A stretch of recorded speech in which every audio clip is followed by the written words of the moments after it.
ये क्या हो गया आपको? आप तो जज थे, आपका दबदबा था, जैसे चाहते थे कलम चला देते थे, हैं? आप ऐसे हो गए, आप इतने तनहा हो गए, आप इतने अकेले हो गए, ये क्यों?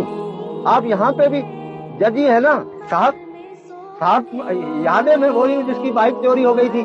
मैं आया था आपके ऑफिस के बाहर 6 घंटे खड़ा था, मगर आपके प्रोटोकॉल वाले तो मुझे अंदर आने ही नहीं दे रहे थे। वो कह रहे थे साहब बिजी है। तो आप यहाँ पे भी डीएसपी है क्या?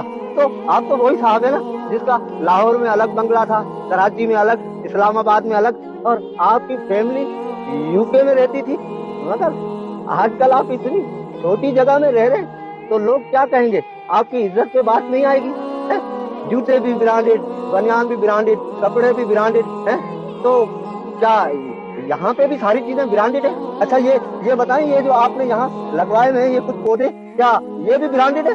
अरे यहाँ तो मुझे ना डीएसपी मिल रहा है, ना मुझे जज मिल रहा है, ना मुझे ब्रांडेड वाले मिल रहे हैं, ना मुझे बिल्डर मिल रहे हैं। अरे ये हाजी साहब, हाजी साहब, हाजी साहब कुछ बोले तो सही। हाजी साहब, हाजी साहब आप तो बहुत बड़े ताजिर थे। आप चीजें स्टॉक करके रखते थे और उसके बाद उसको डबल रेटों पे बेचते थे। आप ये सोचते थे कि चीजें महंगी होगी तो मैं डबल रेट पे बेचूंगा तो मुनाफा होगा। तो यहाँ भी आप सारी चीजें क्या डबल रेटों पे बेच रहे हैं? और क्या यहाँ भी आप हाजी साहब हैं क्या?